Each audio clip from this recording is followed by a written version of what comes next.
د اسلامي امارت مشر افغانانو ته ویلي چې ما ورخطا کېږئ، افغانستان به په پرمختللي اقتصادي هیواد بدل شي. سلام ستړي مشئ، پام وکړئ د یاران ټي وي یوټیوب چینل څخه تازه او مهم خبر ته. د اسلامي امارت مشر افغانانو ته ویلي چې ما ورخطا کېږئ، افغانستان به په پرمختللي اقتصادي هیواد بدل شي. د افغانستان اسلامي امارت مشر چې تیر اختر کې ویلي وو اقتصاد په خپله جوړ کړئ، اوس پر افغانانو غږ کوي چې ما ورخطا کېږئ، پر قانونو کار روان دی او افغانستان به پر اقتصادي هیواد بدل شي. نوموړي له عالمانو او سوداګرو سره لیدنه کې بیا ویلي اختلاف ته باید زمینه برابره نه شي او د دوی فرمانونه ومنل شي. د راپورونو له مخې ملا هیبت الله اخوندزاده تېره دوشنبه کندهار ولایت مقام کې له سوداګرو، عالمانو، د سوداګریو پنګونې خونې او قانونو ریاست له مسؤلینو سره د اختر مبارکۍ په لیدنه کې دا خبرې کړې دي.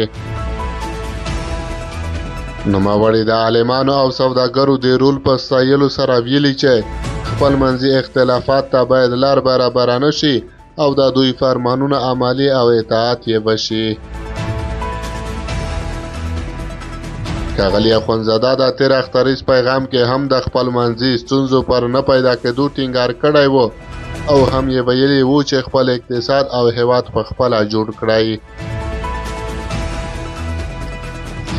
خو په دې ناسته کې د افغانستان اسلامي امارت مشر د قانونو سپارلو ته په اشارې افغانانو ته په خطاب کې وایي چې ټولو هیوادوالو ته ډاډ ورکوم او ما ورخطا کېږئ، مشکل ختمیږي. موږ په اوسني اقتصادي وضعیت کې په هیواد کې زیات معدنونه او ذخایر لرو، د هغوی د استخراج لپاره کار شروع شوی دی.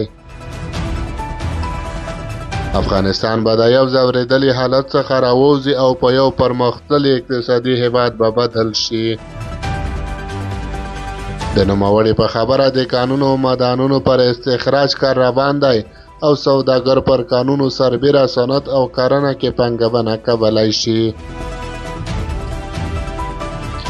د افغانستان اسلامي امارت مشر په دغو خبرو کې دا هم ویلي چې د دوی حکومت یوازې د دوی نه دی بلکې د ټولو افغانانو دی او په هره برخه کې وړ کسان پکې کار کولی شي.